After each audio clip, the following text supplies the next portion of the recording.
This is Gilbert Gottfried, and this is Gilbert Gottfried's Amazing Colossal podcast with my co-host Frank Santopadre, and we're here at the Friars Club. Our guest today has worked with Gene Hackman, John Malkovich, Matt Damon, George Clooney, Edward Norton, Martin Landau, Dennis Hopper, and Brad Pitt. And yet, the biggest thrill of his life was to work with me, Gilbert Gottfried. Welcome, writer-director Brian Koppelman.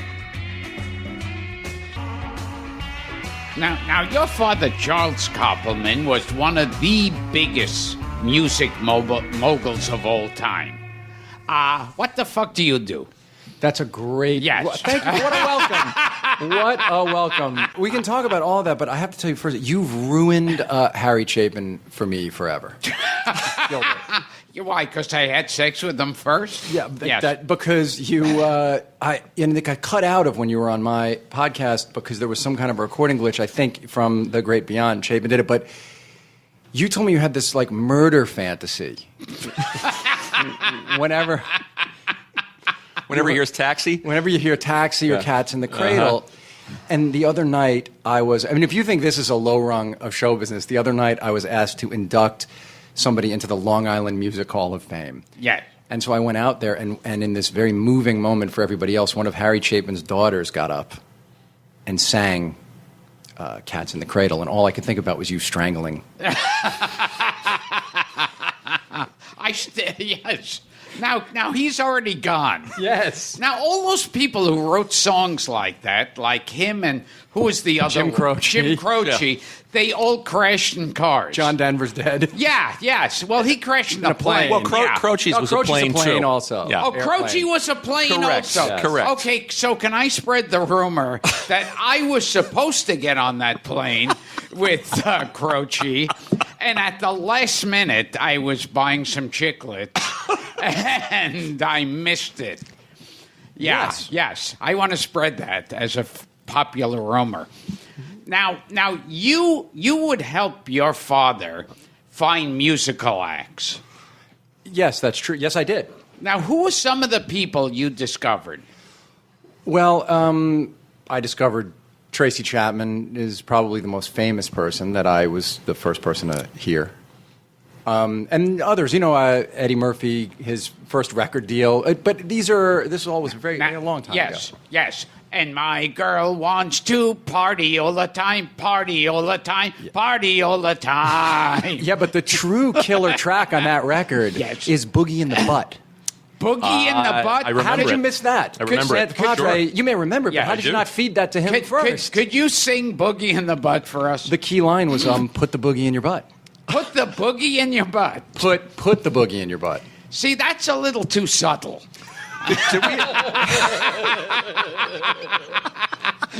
See, I like songs that you have to think about, that you got to hear it a few times. My favorite line in the song was, do you remember the item that women used to wear, culottes? Oh, sure. Oh, my God, yes, that was an ugly fashion. Well, in the song, they felt you should put a culotte in your butt. Put a culotte in your butt? That was one of the tags at the end, in the Does vamp, that mean during the like vamp. actually wrapping up I remember a the culotte vamp. and shoving it in your butt? Or How would you do it? I don't know. I usually do it with jeans. Did we establish that your dad was Charles Koppelman, the legendary music producer and executive? Yeah, Gilbert opened Yes, with that. yes. Yeah. Not sure he actually said his name. Yes. He did. It was like the Yeah. first two words. All right. I recognized them. Yeah. So you worked for your dad for a time. Say down. So you worked for your dad? Well, no, in the I was not working for my dad. I did that when I was in college. But you were at Tufts University, and then... Yeah, I was at Tufts University, and then, found Tracy Chapman, and while organizing an anti-apartheid boycott against, a pro-divestment rally. There was this movement in the 80s where these universities would invest their endowments in, just throw a dick joke in, by the way. Yeah, as I'm talking about this. No, I was just thinking. Can, let's throw a dick joke in. You're one of those Jew liberals, Yeah. then, basically. I'm saying, I was ready for, I mean, honestly. Okay. let's talk about something else. Here, I have an idea. Okay, let's have it. It's your show. Do you have But any let's- dick jokes for us? Here, I'll tell you something you're going to enjoy, Gilbert. This is for you. I was walking over here and I was thinking, I don't really have many stories that took place 30 years ago. Santo Padre's going back to when I'm 18 Yes. in college. But the other day something happened to me that I thought was worthy of talking about on here. And it is that, like you, I'm a skeptic. Penn is both of our Yes. good friends, and I'm an atheist and Well, a skeptic. the reason you're a skeptic is because you're a Sagittarius. Yes. Yeah, I think of that's course. the real reason. Yes, there's all. So, but I'd heard, I have a hurt back, and I heard that there was all these self-help guys on various podcasts started talking about this therapy called cryogenic chambers. Oh, wow. You know what that is? Sure. Yes, that's where allegedly Walt Disney is. That's where, but that's sort of like taking it to. But what they do now is they've come up with this thing where, this is what the pitch is. You go in for 3 minutes and they release in this little chamber an amount of nitrous oxide that's at 250 degrees, minus 250 degrees Fahrenheit. And you freeze, and it reduces all bodily inflammation and cures you of whatever it is that might be alien. And I heard about it, and I thought, all right, that just sounds so outrageous. And what if it worked? Because we're all fucking suckers sometimes. And I was like, I got to go check this out. So the guy I make movies with and I, Dave, we go, I look, and I'm in Manhattan. There has to be, if there's cryogenic chambers in the world, there has to be one. Nearby. Oh, yeah. So there's one 10 blocks. There's one 2 blocks from where we are right now. Yes. Is there a free one Gilbert could check out? It's $90, but they'll let you do it for $70.45 the first time. Yes. No, got a coupon. But so on the way there, we're talking to each other, going like, we have to be the biggest suckers on earth. Like, we're really going to go into this thing, and it's 200 degrees, And we start making jokes about that Mamet movie, The Spanish Prisoner, where Steve Martin is this con man. And then we walk up, and you go into a building, a tiny elevator, little thing. Because, the therapy that cures everybody is always in some obscure building down at the end of a hall. In every movie, it's in some abandoned warehouse where you go in an alleyway, and it's state of the art. Let me say one thing ahead of time. The name I'm going to say at the end of this story is so good and so perfect for the two of you that you're going to think I made it up, or that you won't be able to come up with a better name. I'll ask you who this person should be at the end of the story. Penn knows this; it's 100% true. So we walk into the cryogenic place, and it is right out of Spanish Prisoner. There is a well-dressed, waspy couple, 60 years old, putting their scarves on, having just finished, saying to the guy, I feel revivified. This is marvelous. And then the guy actually says, like in one of those movies, let me know about franchising opportunities. I want to open these all over the country. That's great. Like, as though they obviously have that guy rolling in whenever somebody comes to do their therapy. So I say, I want to try this. What do I do? I'll sign these releases. It's going to be great. And they tell me, you have to go in the back. You have to disrobe. Then you put on woolen mittens and clogs. And then you go into the thing nude, but with mittens and clogs because of your extremities and the thing. But you get a little thin robe on first. Now, do you wear anything over your balls? Yes, you do. You wear you can wear a sort of cotton. You can wear cotton underwear. Can't have anything on it. You can have one thing, right? Not even a codpiece. No codpiece. Wow.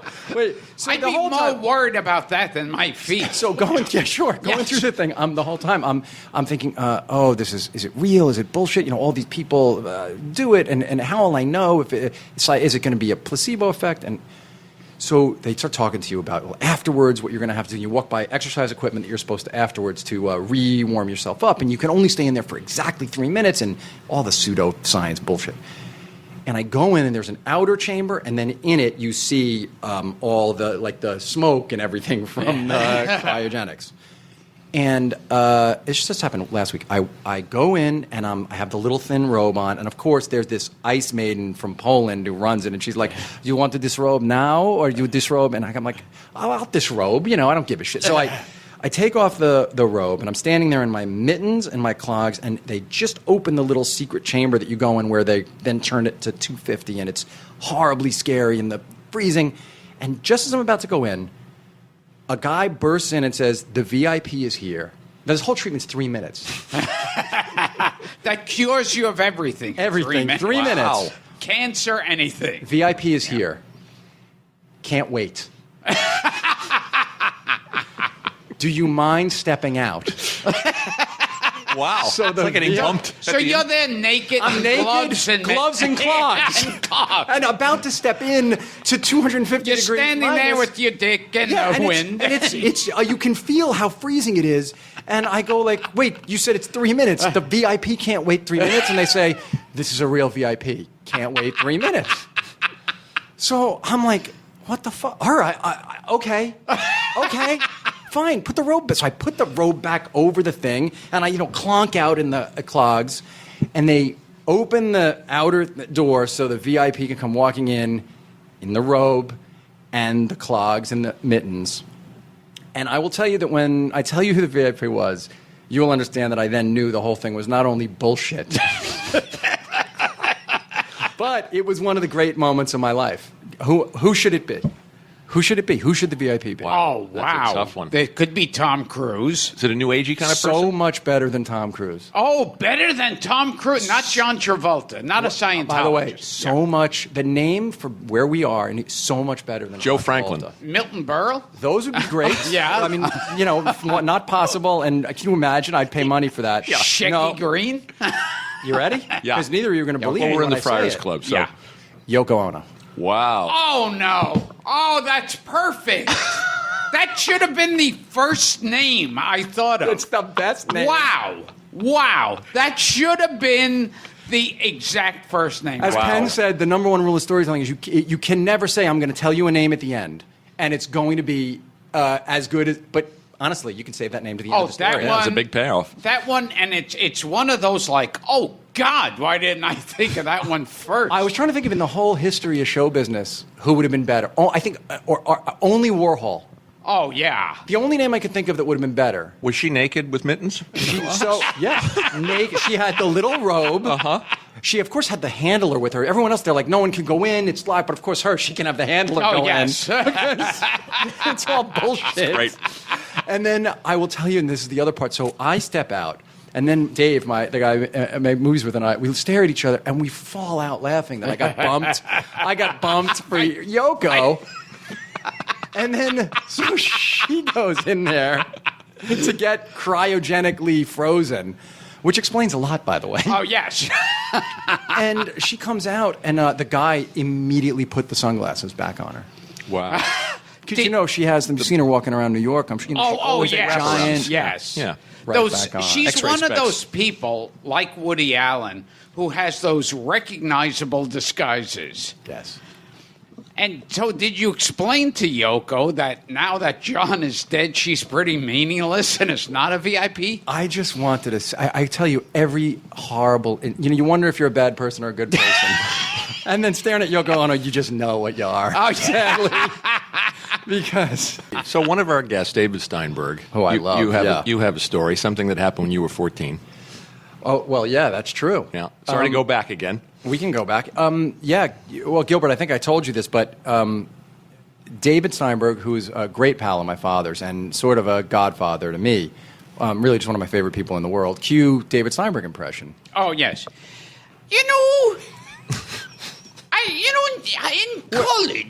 In college, David, how do you feel about this mayor of Toronto, Rob Ford, David? well, the mayor of Toronto, he takes drugs. He's a big drug taker, and he's a drug addict. It's a little like Alan Thicke. You Yes. got the whole Canadian. Yes. They all have that same. But the Steinberg was first. The Steinberg impression was Yeah, first. yeah. He's established that long ago. He took you to see. Well, yeah, so Steinberg said to me, he knew I loved comedy and I was really interested in this stuff, and he said, I'm going to take you to the city to see this guy. I'd never been to a comedy club before, and he will either kill or die a horrible death. But either Sounds way, familiar. Brian, he's a genius. And so he took me to the city. The two of us went to the old Carolines. And, Gilbert came out. And I do remember every moment. It was one of the, signal moments as somebody wanted to do something creative for their lives. I mean, watching Gilbert do the thing that he did on stage that night where, did a really out set, but they were with you. You did the character with the buttoning up the shirt. And Ben Gazzara bit? well, he didn't do the Ben Gazzara bit that night. Disappointing. No, he did this thing about Ethiopia that night. It was just a one-line thing. I think that was, John Kennedy died in my arms, and Bobby Kennedy died in my arms, and Martin Luther King died in my arms, and I just got back from Biafra, and boy, are my arms tired. I have never heard you do that bit. That's great. Little Tony Orlando in there about the dying in the arms part. Oh, But yes. then, as a 14-year-old, it did blow my mind. So in the middle of this thing where he was doing like a fully out, late period Miles kind of a set, he would turn his glasses in a certain way and then become that character who would say, that's not funny. Yeah. Oh, this isn't comedy. And, that's what obviously, like, all I knew of comedy was Gabe Kaplan. So that was basically Gabe Kaplan's act. Gary, you could cross Gabe Kaplan off our invite. Yes. I loved Gabe Kaplan. I begged my dad to take me to see Gabe Kaplan when I was like 12 at the Westbury Music Fair for my birthday, and he walked out, and at 12, it was all those jokes, all set up punchline, Sure. regular observational jokes, except then he wanted to prove, like all these guys when they get on TV on a regular show, they want to prove they can work blue. Oh, yes. So then he started doing all these fucking masturbation jokes, which is a Interesting. 12-year-old. Yeah, he did all these jokes about. I remember one where he compared having a wet dream, but he would call it nocturnal emission, the proper. And, Oh, yes. And he would do a whole routine like it was the Apollo launch. Oh. And he would go, prepare for nocturnal emission, and this whole control tower thing. And I just remember sitting there thinking, Gabe Kaplan's not funny. Yeah. I remember. It was a horrible realization. I think George Carlin said it's easier to go from being a dirty comic to a clean comic than from being a clean one to a dirty one. Sure. And let's all have a moment of silence for Marcia Yes. Strassman. Yes. Who, Oh, yes. his co-star. Yes, Mrs. Cotter Who passed went on away. to her reward Yes. yesterday. We're having a good laugh over the death of an actress. I loved her. Now- I thought she was as a young boy, she was the greatest. Now, so we met there at that. We did. We met then, and then you and I met also. Everybody says they were at the Hilton that night of the Friars Roast, but I was there, as I told, with Frank DiGiacomo, who ended up writing that piece. Oh, the Hefner roast. At the Hefner Roast. Yeah. I was at the Hefner Roast with Frank DiGiacomo. So I saw that whole thing, and I met you that night. But you were nice, and I went up to you and I said, Gilbert, we have some friends in common. I'm good friends with Alan Havey. And you said, why? So Alan Havey turns up in Rounders? Absolutely, Yeah. of course. There's Yeah. a And few knock-around guys. comedians at that table. Lenny Clark. Yes. Lenny Clark's at the Yeah. table, absolutely, Yep. in Rounders. Yep. Saw him. And, well, Havey's been my friend since I was And was- 19. Sweet guy. Was Josh Mostel Yeah. there too? He's in Knockaround I've Guys had too. Josh Mostel in a Yeah. couple of movies. I love Josh. He's a hilarious guy. And you guys should have you had Josh on the show? No, we should. We should. He's perfect to have on the show. Now, when we met, did David Steinberg go, Brian, I want you to meet Gutterbert. I think you and Gutterbert will get along swimmingly. I think he might have said, "Don't talk to Gilbert." I know. I think that he might have said, "Just watch him from afar. Watch Gilbert." So let's talk a little bit. Your dad's in the music business. Yes. You're Oh, wait, I just remembered something. Because you mentioned Gabe Kaplan. Uh-oh. I did. And your father Didn't he produce albums for Love and Spoonful? Yes. Oh, yes. Okay. What's the so connection here? His biggest hit. Oh, That's right. God. Later, John that's Sebastian. exactly right. Yes. Very good. Welcome back, John Cotter. Sebastian later. Very I mean, they good. weren't working together by then. But yes, later John Sebastian did. He did do the song for I that have movie. a feeling that's probably his biggest moneymaker. Oh, I'm sure. Well, No, Do You Believe in Magic? Do you believe in magic? Oh, is a big yes, song. yes. It would have to be Do You Believe in Magic? And then Summer in the City, and then probably Oh, Welcome yeah. Back third would be as a publisher's son. But I I'm think just that's how I thinking, would- does he get paid every time Welcome Back, Kotter? I think he does. John Sebastian? Yeah. Yeah. Because that's one of those shows that's always going to pop up somewhere. Well, that's quality entertainment. Yeah. Gillian, so- Can you name all the kids on Welcome Back? Sure, I Kotter? can. Yes. Epstein, Okay. Freddie Boom Boom Washington, Juan Epstein, Arnold Horshack, and Vinny Boom Boom Barbarino. Do you know? No, not Boom Boom Barbarino. It's Just Freddie Vinny Boom Boom Washington. No, Yeah. but Vinny Barbarino. Vinny Barbarino. He didn't have a nickname. Do you Well, know but then he would do that song "Bar Bar Bar Bar Barbarino" That's true. as a riff on on Barbara the Ann. Beach Boys. that Robert Hedges and what's his name? Sammy Petrillo. Oh, so yeah, I know what you mean. Ron Palillo. Ron Palillo. The late Ron Palillo. And Robert Hedges died in the same year.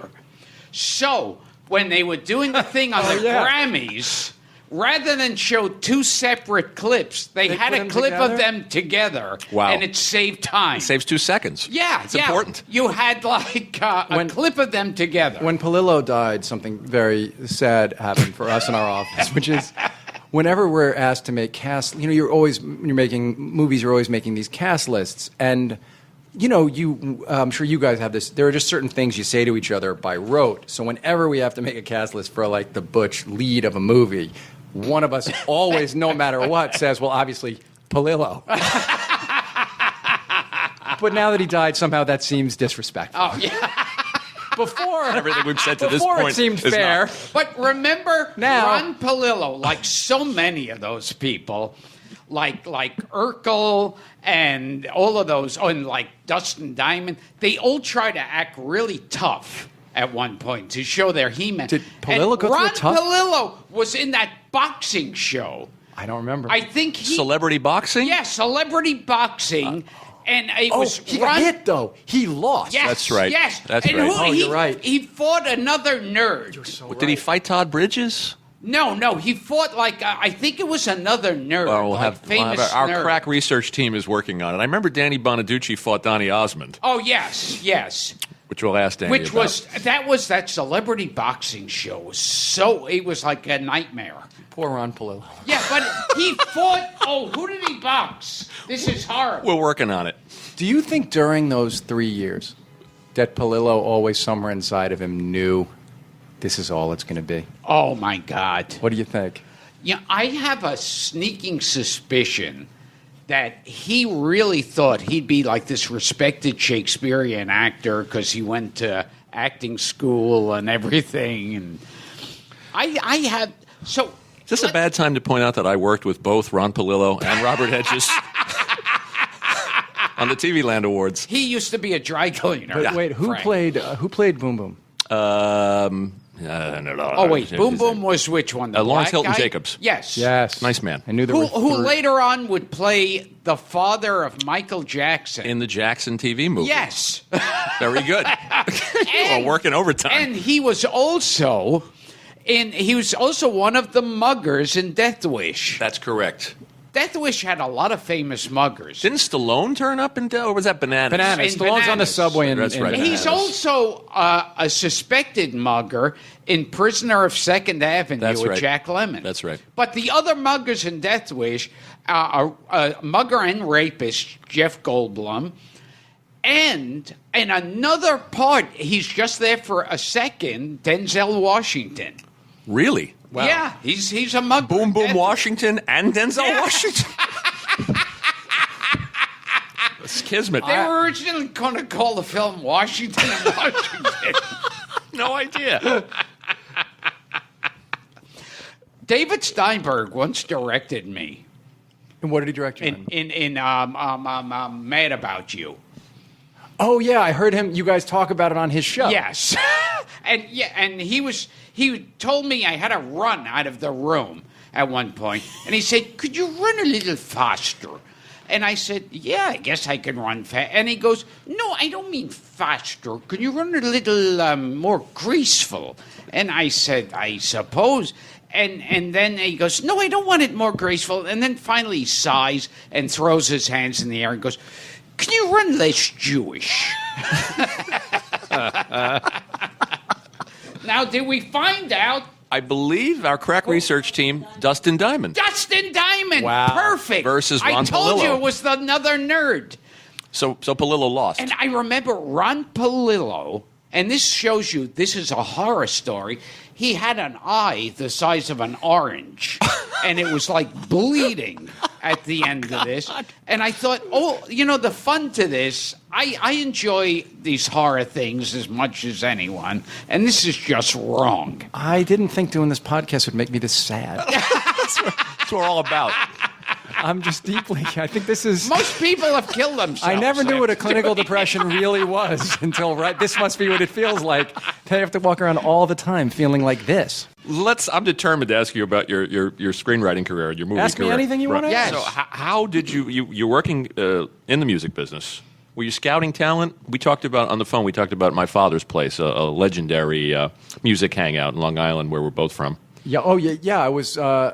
I always figured that's what I'd do, would be somebody who would go, because I did grow up. My dad Sure. was in the record business, as you guys said, and I grew up going to recording studios. I spent a lot of time going with him and watching these bands, watching Barbra Streisand record her albums, or Dolly Parton, or all these pop acts. That's really what my father did, these pop music acts mostly. And I had a real affinity for it, and I was able to recognize when a song would be successful, even from a young age. I kind of, if you pay attention and you're around it, you pick a bunch of stuff up.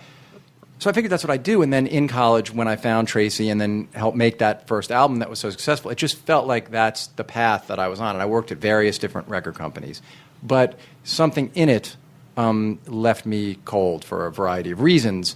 And it was really after the birth of my son. This may be a little too hopeful and sentimental for Gilbert to handle. I'm sure it will be. Look at you, Frank. I promise I'll throw in a dick joke. Oh, great. Yeah, tell me when. Throw the Just dick look joke in my in. direction. Okay. And but I realized I wanted to tell my son to go chase whatever he wanted to chase as he grew up, whatever dreams he had, and that I wasn't, and I was kind of miserable doing what I was doing because what I really wanted to do was this thing of find a way to make movies. So my best friend and I was at that time a degenerate poker player, living in these poker clubs. I would go to work, I would stop home, see my wife and my son when Sammy would go to bed, because I had to go watch bands all night long. That was my job. In between, I would just go play cards all night. But I walked into this poker club, and one guy said to another guy, there was a Hasidic guy playing poker at the table, and he and another guy at the table got into a fight, and the one guy accused the Hasidic guy of cheating, and the third guy at the table said, "Come on, Heshy's a man of God," and the guy A said, "Man of God, come on, he's the only Jew I know who took Germany plus the points." It's funny. And It's funny. And a guy said that in the room, and I remember just going like, "Holy shit, this is the movie!" And I called my partner Dave, who was my best friend, and I said, "I know what we should write about." And then starting the next morning, we started writing Rounders, and spent a long time researching it and going to the clubs and writing stuff down, and lines of dialogue, ways people looked at one another, fights that happened, and we just started putting together this story. And then we met every morning for 2 hours before I'd go to work. Dave was tending bar. And I guess before he would go, he'd finish his thing, come over to my apartment. Amy had cleared out a storage area under our apartment building. It has a slop sink and nothing else. And we sat in this room and wrote that screenplay in like 5 months and 4.5 months or something. And it got rejected by every single agency in Hollywood. They all said it. One guy would say it's overwritten. The next guy would say it's underwritten, all that stuff. And then some kid manager, young guy, never sold anything, said, I think this thing is great, and I think it's a movie. And he got it to some producer, who got it to Harvey Weinstein, who bought it.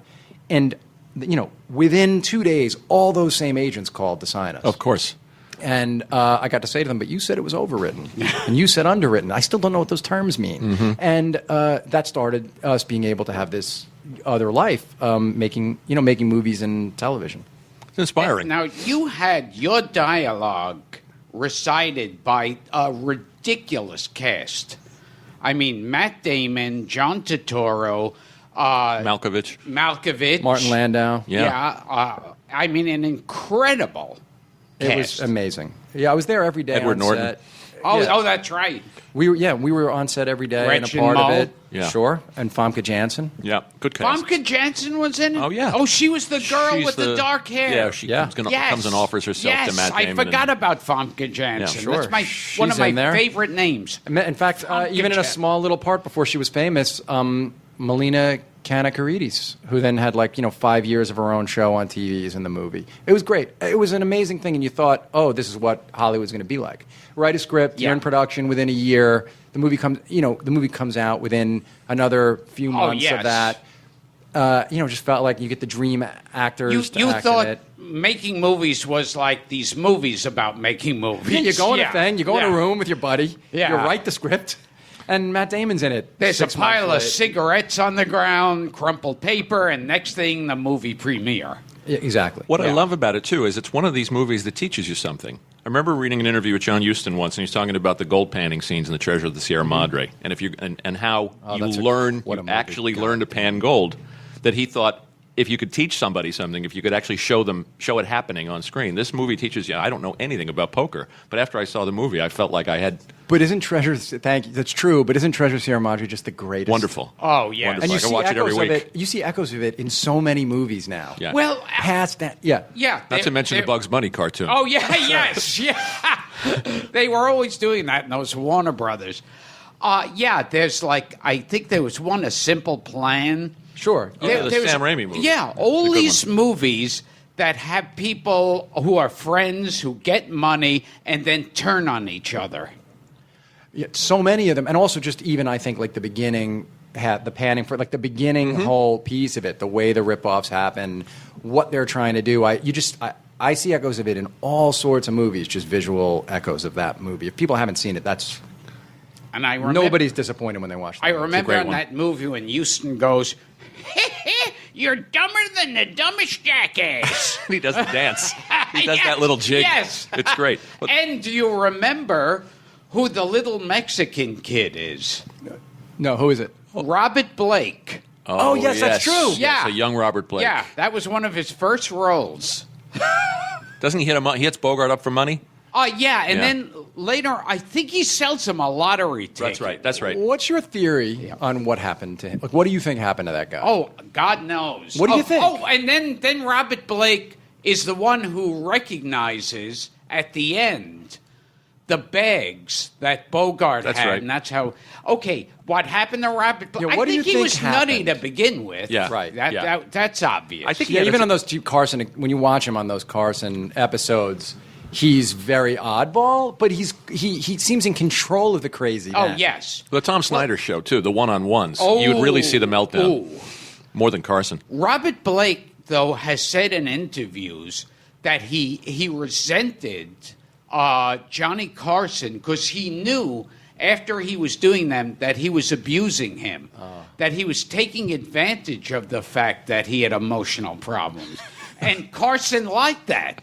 Carson liked it. Oh, he have a fun nut on the show. Like, oh, this guy's crazy. We're gonna. That's the name of that team. Yeah. Hey. Yeah. We're gonna book him right after Gabe Kaplan. And you know what I think too with that murder, where that's right, yeah. where Yeah. he just disappeared, and this is funny. A friend of mine took me to that restaurant, and when I was leaving, the waiter chased me outside because I had left my sunglasses that were like a $5 pair of sunglasses. Did you murder him? Yeah, no. I thought so. Allegedly, Robert Blake was able to leave a gun Right. on the table and walk away. But To chase you yes, down for the yeah. sunglasses. Sure.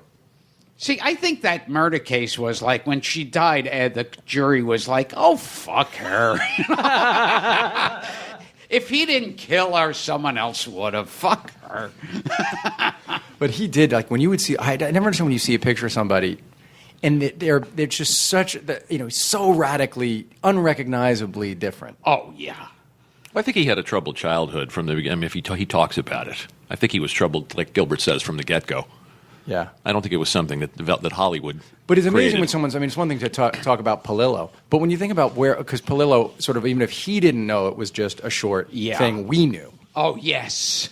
But Robert Blake was the biggest star that there was when he was on that show. Yeah. Robert Blake On was Beretta. a Titanic star. Well, first, everyone knew him first from In Cold Blood. And then Electric Light and Blue. Oh, Right. yes. Oh, I like that one. Yeah. Yeah, of course. In Cold Blood, and then Electric Light and Blue, which has, one of those great 60s bad endings where it doesn't end happily. Oh, yes. And then Beretta, and he is like the guy. He's the biggest TV star. He can go on any show he wants. And then the thing just goes away. It's, I have a great Robert Blake clip that I'll send you from YouTube.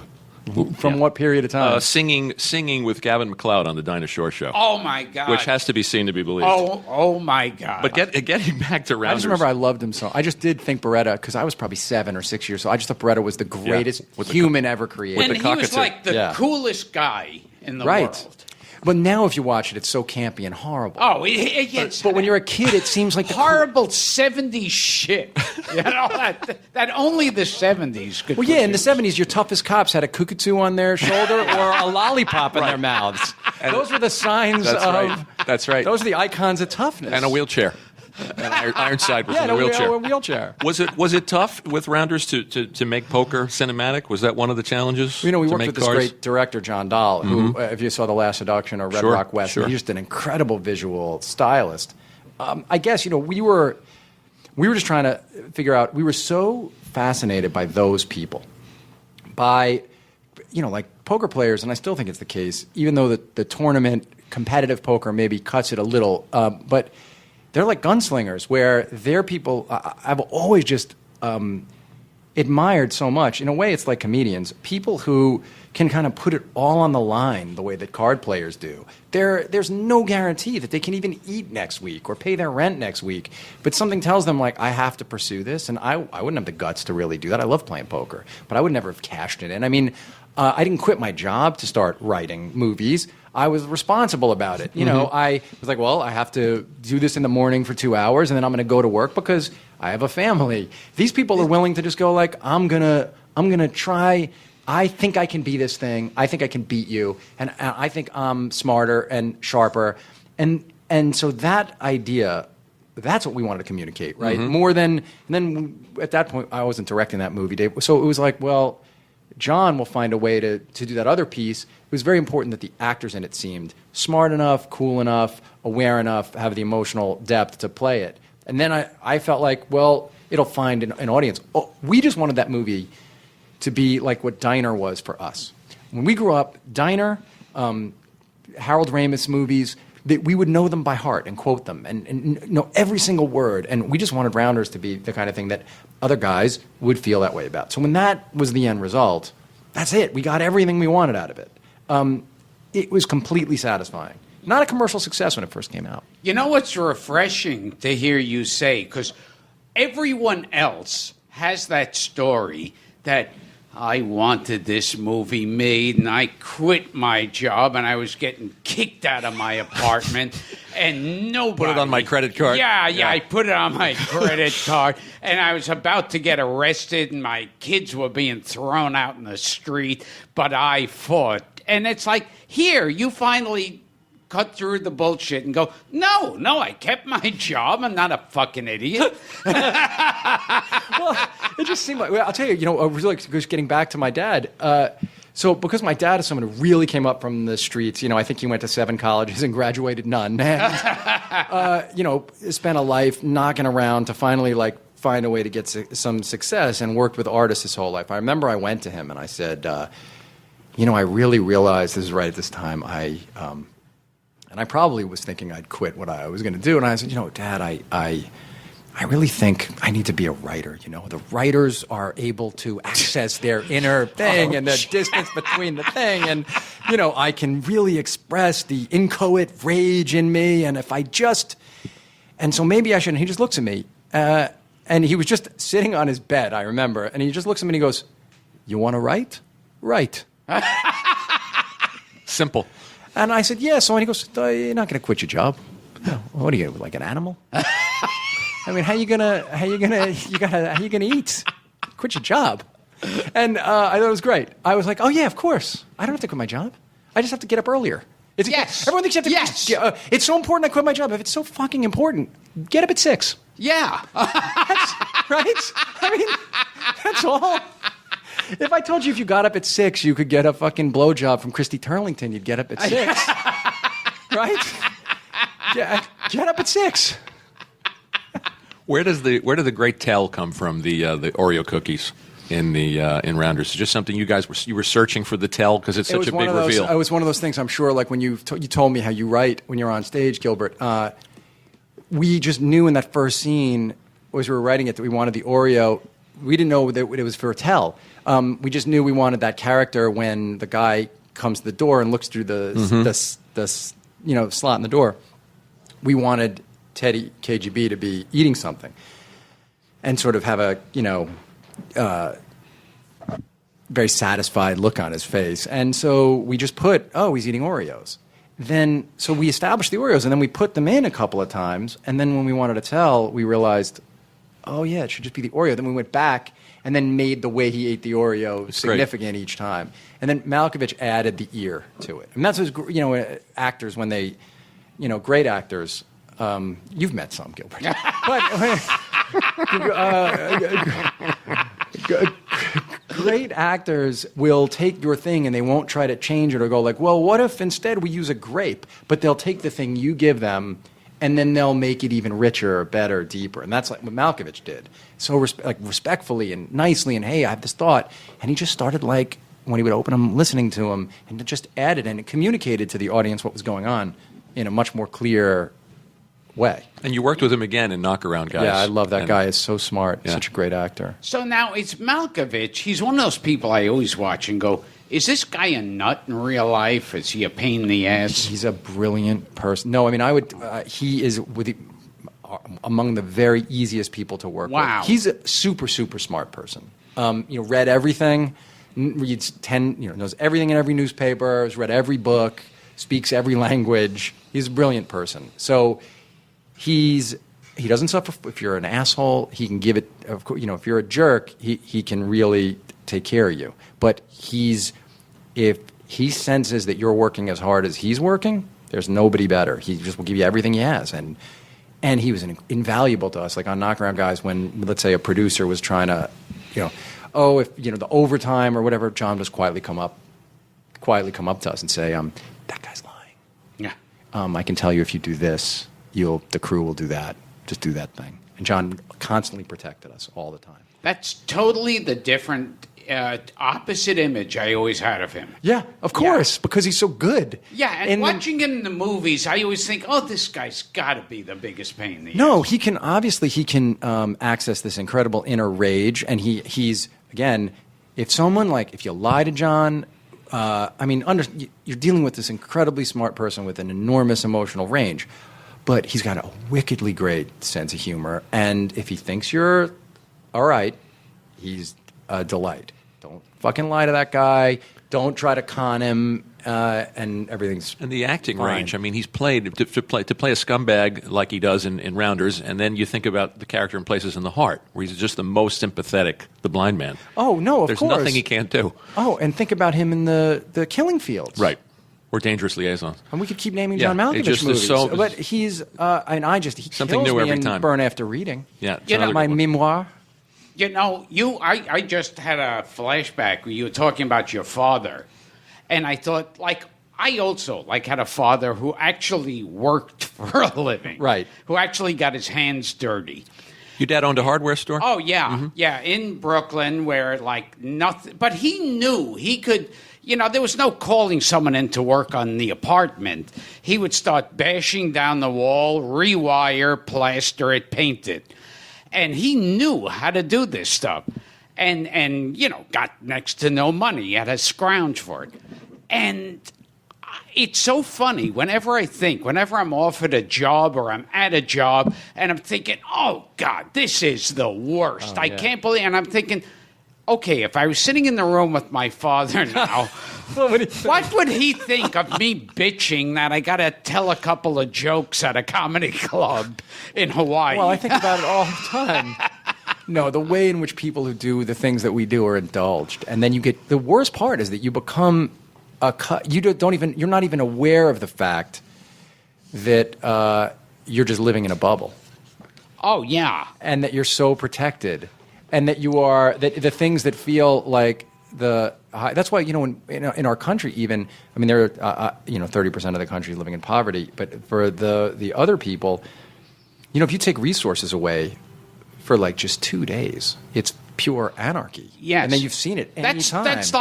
That's like there are at least about 6 Twilight Zone episodes where they shut the lights down, the Martians shut the lights down, and the whole town turns on each other. But all the things that we think, during the course of your day are an annoyance. Like, oh, what if the construction happens outside the window and people can't hear our podcast perfectly? Oh, yes. Yeah. We fly into a frenzy. How about if tomorrow I took the fucking water away? That's right. Perspective. Yeah, you want to write? Right. It's not so fucking difficult. So you basically said, I think I'm going to write movies, and within a couple of months, there you are with John Malkovich and Martin Landau and Matt Damon, and that had to be. Do you pinch yourself even now? Yeah. Oh, I have total awareness of how lucky the whole thing has been. 100%. You're aware. Again, not toiling. I pinch myself every night. That's my dick joke that I was going to throw in. I was going to say, He's doing it now. No, Jergens or Vaseline. Jergens or Vaseline. Now, I just remembered when talking about that thing of working and not working. I remember one time leaving the set of Hollywood Squares, and it was a little longer that day. That's a shitty job. Yeah, yes. Listen. But I remember I had a driver to take me back to the hotel. I'm sitting in the back of the car, and the driver said, "How was your day?" And I started to go, oh, this is like the worst. And then all of a sudden, the other part of my brain said, okay, you were driven to work, you had breakfast, you told 3 jokes, broke for lunch, told another 3 jokes, and are now being driven back to your hotel. But you actually had the presence of mind to connect that right then? Yes. I caught myself. Oh, that's great. I caught myself because I was about to say, like, oh, you should really feel bad for me. This was a horrible day. Horrible day is the center square. Yes. Yeah. Right. Sure. He wasn't even lucky enough to be the center square. Let's talk a little bit about Ocean's 13 and working with Steven Soderbergh. How did all this come to be? That was great. Which I just rewatched, by the way, and there's so many wonderful things. Well, I have to ask. Oh, so that was 2 Matt Damon movies. Yes. Yeah. Did you catch the Godfather reference when Elliot Gould's on the bed? We're not children here. I know you caught the Godfather reference. The Caddyshack one? The Paul Anka quotes. No. There are 2 quotes in Ocean's 13 from Paul Anka's rant at his band on that tape. How did you miss it, Frank? Your entire job here is to catch that. So disappointed in myself. Reason that you are here. Paul Anka, not Buddy Rich. That's the fucking way it's done. There are 2. Yeah. He says, first of all, right to George Clooney, when I move, I slice like a fucking hammer. Oh, I love it. Al Pacino says that, and he says, don't make a maniac out of me. Right off the Paul Anka quotes. You missed them both. I am crushed that you didn't have that, Frank. I was so sure you would know. Is there a little Caddyshack when somebody says, is it Scott Conn says, hey, how about a little something for the effort? Yeah, and there are tons of Godfather references, but the Paul Anka ones, and because of Steinberg and my dad, I know Paul. And you're writing these things when you write a script. You're writing it. You're putting everything in it. You're not censoring yourself. You just want it to be totally entertaining. So we put the Paul Anka stuff in. We gave Al the tapes to listen to because we were like, this is kind of how. your guy is. Hilarious. So we give him the tapes to listen to Ivanka at the band. He loves it. He's like, give me more of those lines if you can. Yeah. So we write a few of them in there. There are a few of them in there. great. My favorite is I slice like a fucking hammer because, hammers don't slice. It's great. No. That's what makes it funny, Gilbert, in case you're wondering. That's where I love that. Wait, so, but then I realized the movie was coming out, and I had to call Mr. Anka because I couldn't have him go to the movie theater because, he is one of the last of those genuinely tough saloon singers. Oh, yes. Probably one of the last guys around that worked intimately with Sinatra. Right. I mean, Sinatra's a runner throughout the whole movie, our fascination with Sinatra The and that handshake. time and all that Right. stuff. And so I had to call Paul, and I said, I just want you to know there's an homage. As long as you call it an homage. There's an homage. He was just a total delight. Kid, I'm sure you took great care of me. That's great. Just what you want to, exactly what you want to hear.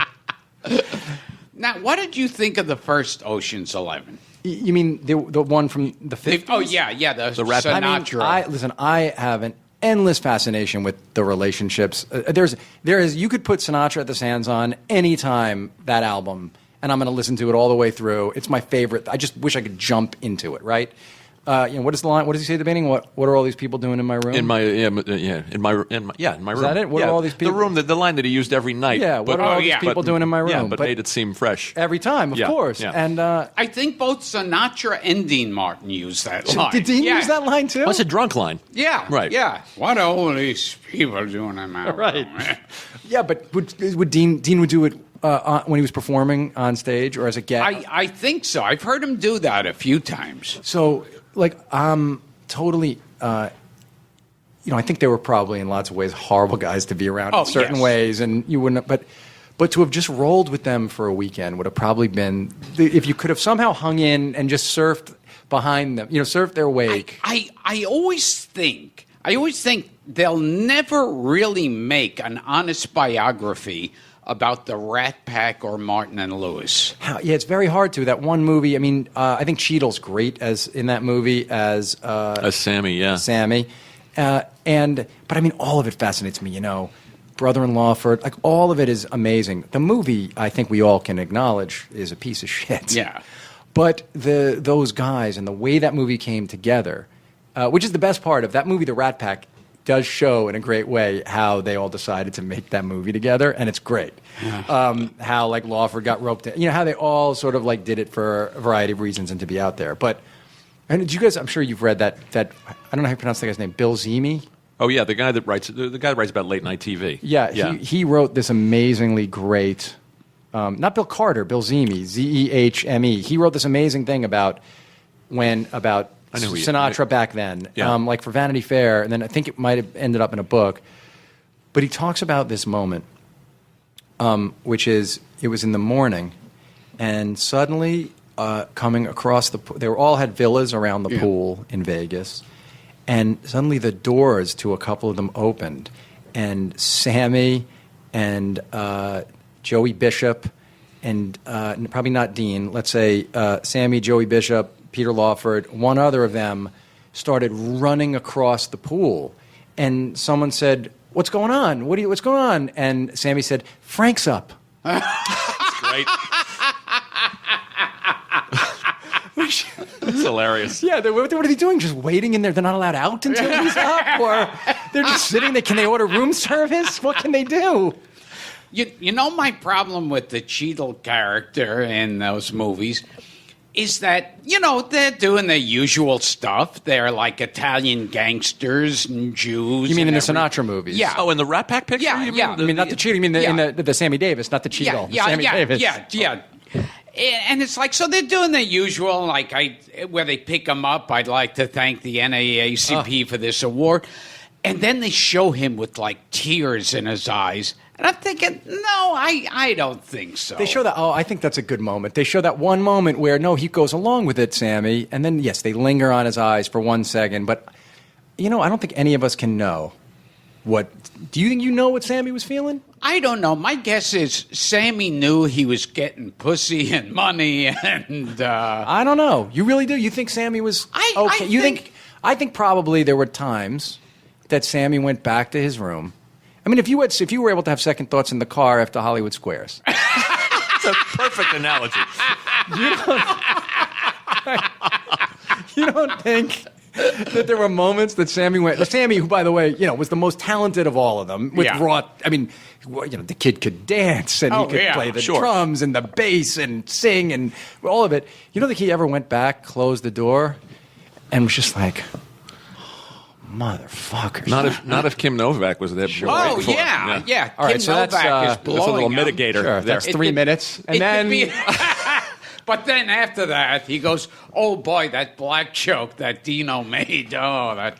Are you familiar with that story of Frank and Dino and the president of Hunt's Foods? No, please, tell it. Oh, God. Do it on me. Let's go. The president of Hunt's Foods, his son or daughter was getting married, and he was having dinner with the parents of the in-laws, and so they were having dinner. And Frank and Dean are bombed out of their skulls and yelling. They own Vegas, so they do what they want. And he asked them if they could hold it down a little because they were having a nice dinner there. And Frank and Dean beat the shit out of the owner of Hunt's Foods. He fell through a glass table, and it was in a coma for a while. I think he lived with some problems for the rest of his life. And the creepiest part of the story, they said the president of Hunt's Foods did not press charges. Awesome. Yeah. Just horrible. That lets you a little taste of how creepy that really was. I know someone who was at dinner with Frank towards the end, within the last 4 or 5 years of Frank's life, and they were at a restaurant in Florida, and they were bringing around a dessert cart. You hear this story? Oh, so I wait. think you probably know the person who... it was never told on a podcast or anything, but I mean, it's a story that is true, and someone told me it was dessert carts coming around. And I guess there's a piece of pecan pie and with a big thing of whipped cream on top of it. And Frank says, "I'll take the pecan pie." And the guy says, "Great, Mr. Sinatra," and starts wheeling the cart away. And Sinatra goes, "Nick, I said I'll take the pie." And he says, "No, this is only for show. We have to go back. You don't tell me. I want the pie." No, Mister, and everyone at the table's Frank. Everyone immediately, Frank. Don't worry, Frank. So says, "Give me the fucking pie." And they're all looking, and the guy, the poor kid who's like Spider in Goodfellas. Oh yes, looking because he knows what we're gonna all find. He knows, and he goes, "I can't." And he goes, "Hey." So everyone, the manager who was with Frank, just shrugs his shoulders, like, "Well, he wants the pie. Give him the pie. What are you gonna do?" Yeah. This guy says, "I really don't think you should. Give me the pie." So he fucking puts the thing down. And it's not whipped cream, it's Crisco, so it doesn't melt on the display card. It's a show pie with Crisco on the top of it, lard. And so Frank goes, "Good," and he fucking dips his spoon in and puts the Crisco thing in his mouth. And the person who was there said his face turned red. He goes, "What the fuck is this? What kind of joke you trying to pull on me?" Boom goes the cart. Boom goes the table. Just destroys the entire place. Says, "Let's bust it up." He's like, 74. And he just destroys the place. Wrecks it. And so the person I know is like, "Are we all going to jail? What's going to happen? Are we going to jail?" Because everyone's just standing around like in the Goodfellas scene. And Frank has just destroyed everything. And then the manager guy was with him, just took out a wad of like $20,000 in cash. And said, how do we make this go away? Oh, wow. And he always walked with them. If you went to dinner, you had to bring like $20K. Because you knew at any moment. One of the things that's always been super compelling to me to try to figure out, and you've been around so many of these people, is like, what's lost in all that is Frank was a great, great, great artist. Like, the greatest of the great. Yes. I mean, you listen to In the Wee Small Hours, you listen to any of 10 of those albums and singles, he was able to communicate this incredible amount of depth and beauty and artistry, and he'd break your heart and inspire you, and you'd want to follow him to the ends of the earth. And somehow he was able to tap into this, some essential thing about the human condition, like about what we are, in the way that he would communicate these songs, perfect pitch. He knew he could tell you if the third bassoon was out, and then somehow he's able to take that thing off, like break your heart, and then just go beat the shit out of some poor, what is it? Is it a life of being? Is it just being that indulged? That's range. That's range. It's kind of like. What do you think that is, Gilbert? But I was thinking it's kind of like that scene in The Godfather where James Caan smashes a guy's camera and then throws a wad of bills down on the ground. Right. Oh, sure. Yes, sure. That's probably per the Don's instructions so that you don't get in trouble. But you know what I think of too? It's like that idea of like separating the artist from who they are. Yes. It's kind of hard to do though. Yeah. Isn't it? It's impossible. Like, I am not going to admire this Leni Riefenstahl. She's a big talent. Yeah. By the way, a great eye for composition. Really? A great eye for composition. Because she did all these propaganda films building up the Third Reich, and I'm supposed to go, yes, but did you see that scene? I know, but it makes Adolf look like a god. But we're all able to forget. Like with Frank, and like I said, I listen to that. I listen to his music, and I'm a rock and roll fan. I don't listen to that, but I listen to Frank all the time, and you forget. You're just swept away in this thing. So yes, does Sammy feel that way? I have to think there's no chance Sammy didn't know, because he was a bright guy. Yeah. That he didn't know. There's something I'm selling out something kind of essential about myself, but I'm doing it. He had to know that he had made some kind of a deal with himself. Now that my guess. There was all that possibly. controversy when they cut off Frank Sinatra at the Grammys or something. I don't know if you remember that. And Billy Joel was angry about it. Everybody was saying, and I heard that Frank toward the end. Like they said there was one roast of him, and he was up at a podium talking, and he was rambling. Well, yeah. And they sent out as a joke this famous black boxer, we'll say Muhammad Ali, I don't know who, and to take Frank's drink away from him, and he says to this famous fighter, he goes, "No, I am not through with that drink. When I am through with that drink, then you could take it away." And it's like he thought it was the waiter. Oh. Yeah. Frank Sinatra, ladies and gentlemen. Yes. All right, so we want to ask you about caper movies, but sure. I do want to ask you this. So we're running out of time. Okay. So you may... Oh, wait. Before we go, here's a joke.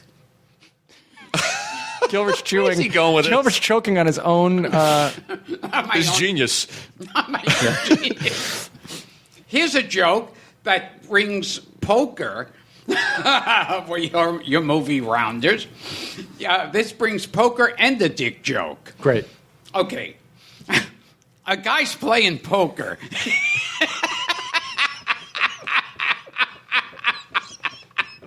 Yeah.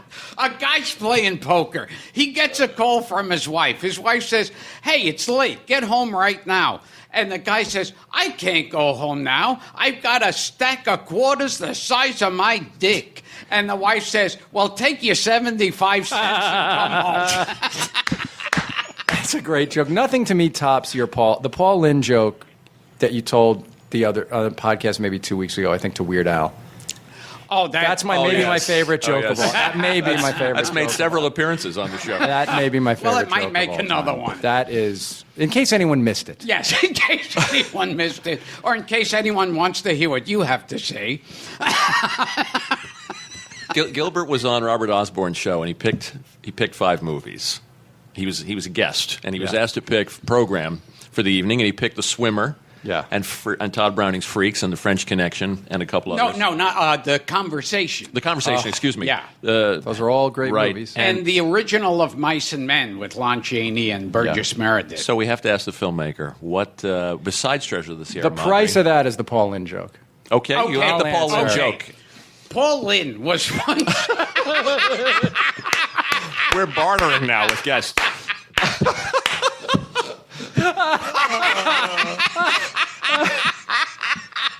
Paul Lynde.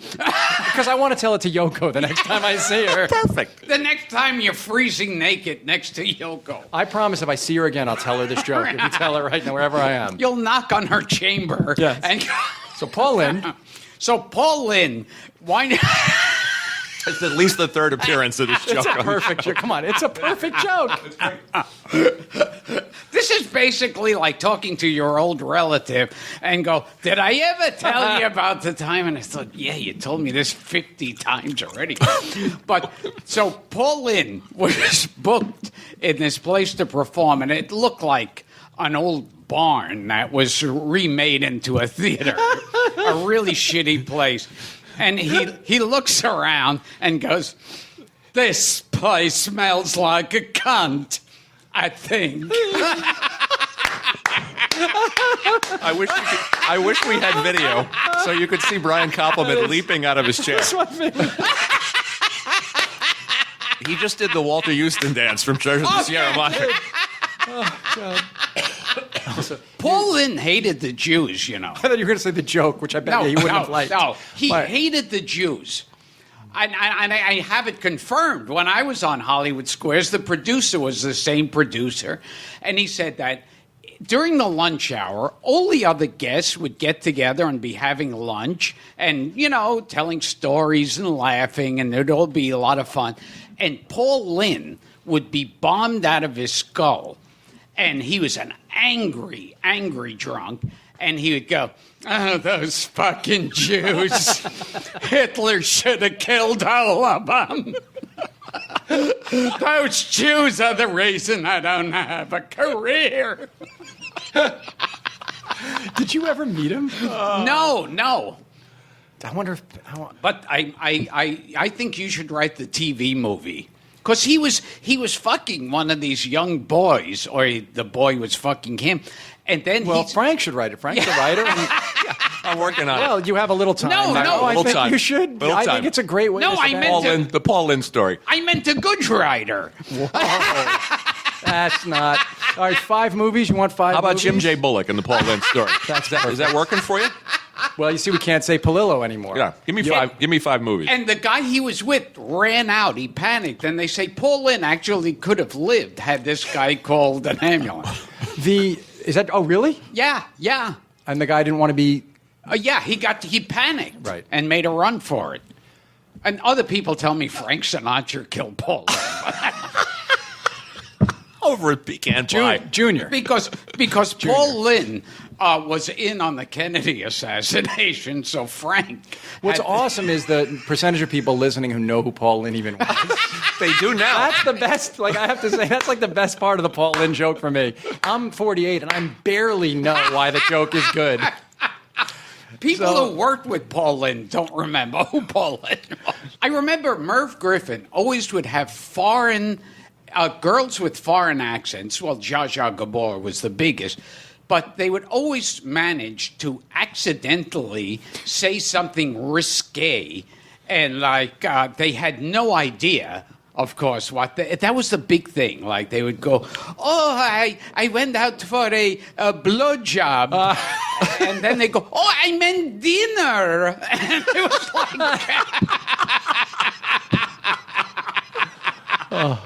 I like to suck a cock. I mean, no. I meant I like to take a nap.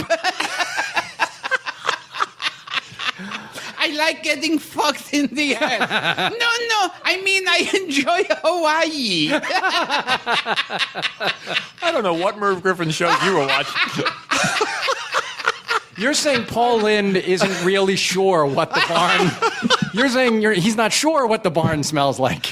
He has a feeling from what he's heard? Yes. From what he's gathered? Yes, from what he's gathered. But he doesn't have personal... It's surprising, I don't want to reveal something. I don't want to talk at a school, but Paul Lynde, I think, was gay. So that's the joke.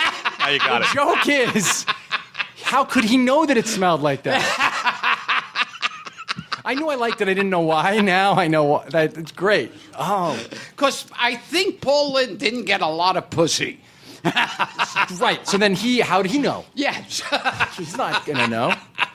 That's helpful. You've helped a lot of people now. The Godfather 2. Okay, I'm writing them down. The Godfather 2, I watched it the other night again. I watched it 2 nights in a row, actually. It's not as much fun to watch as The Godfather, but it's dense. every single moment. Denser. And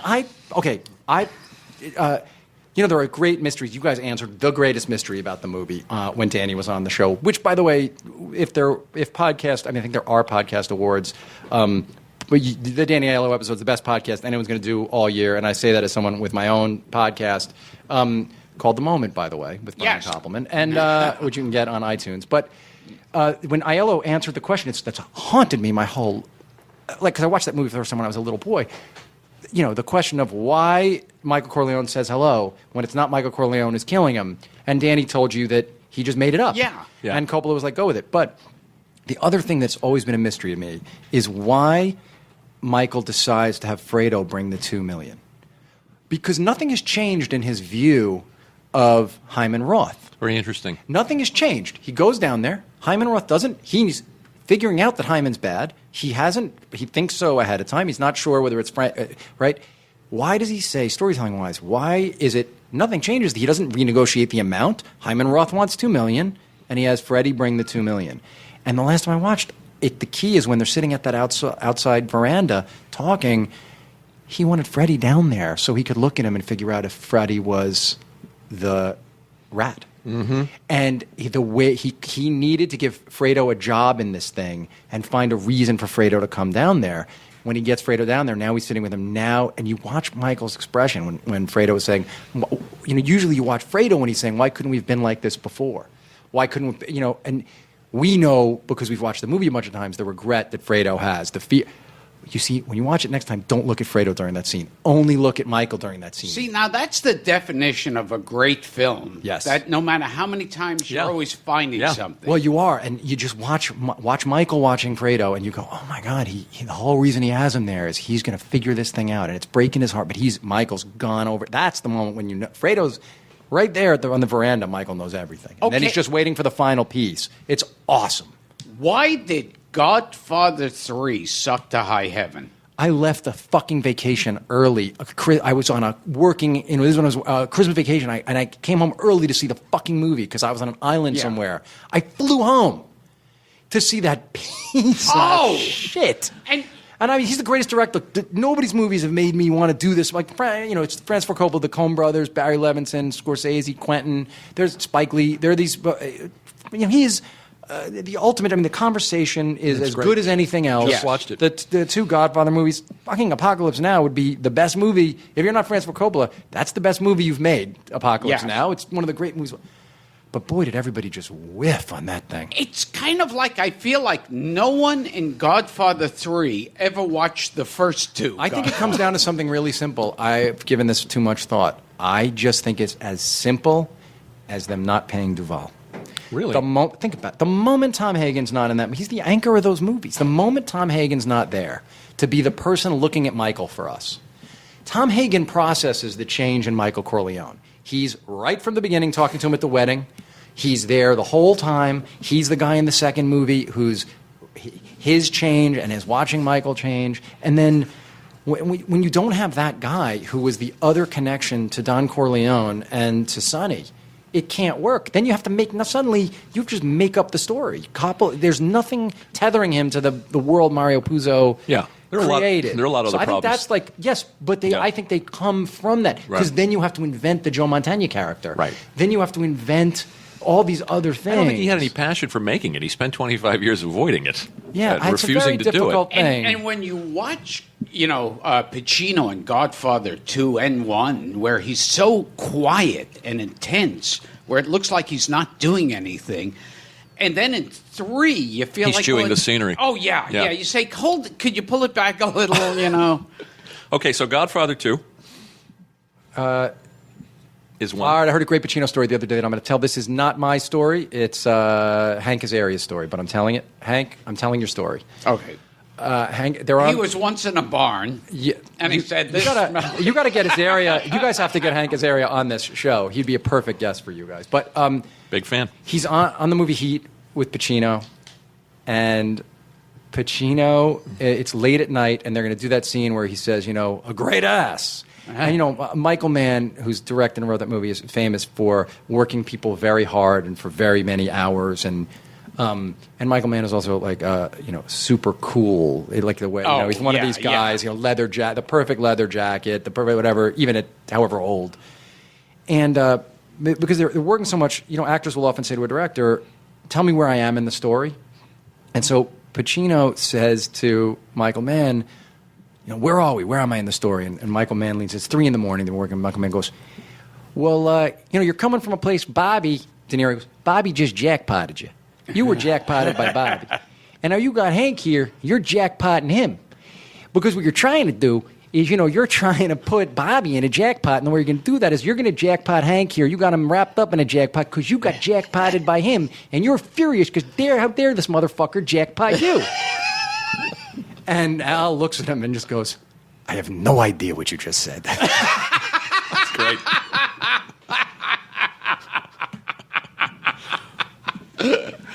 Yeah. It's okay. Godfather 2, I would have to put a Coen Brothers movie on there. The Big Lebowski. If we're doing this is not my 5 favorite movies of all time. It's just what I would want to. What you would program?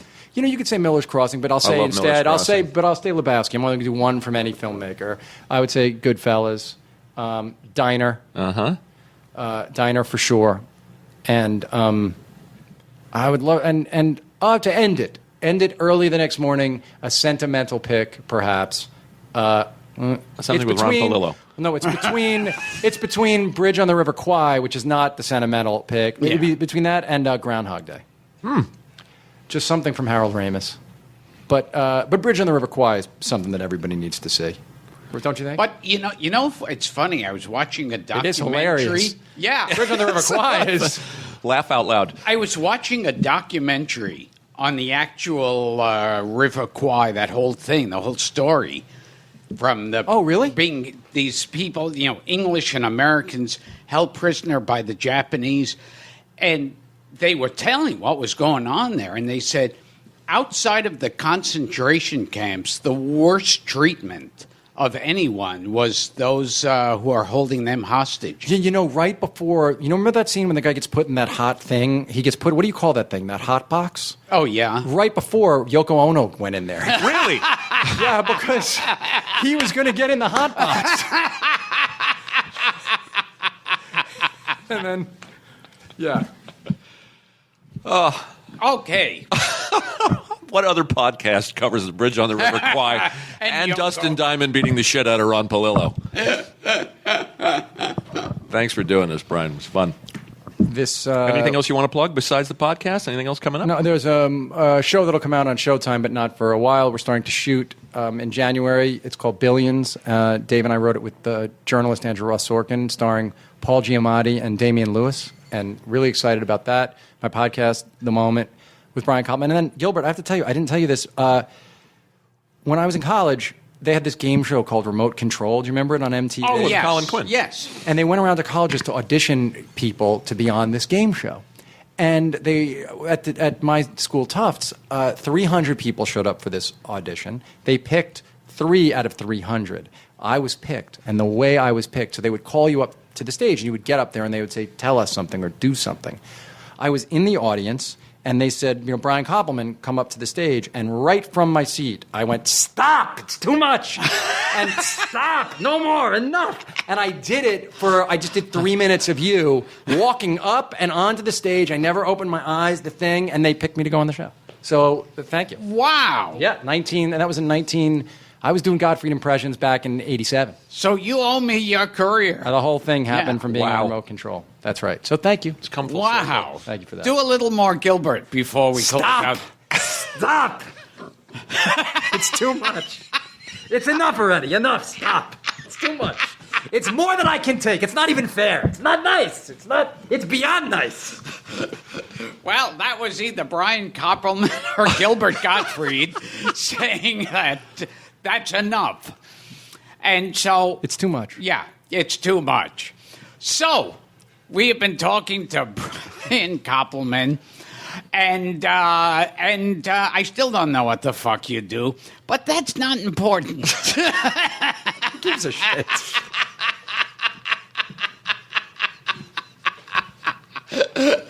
We've been talking to screenwriter Brian Koppelman, and this has been Gilbert Gottfried's Amazing Colossal podcast with my co-host Frank Santopadre.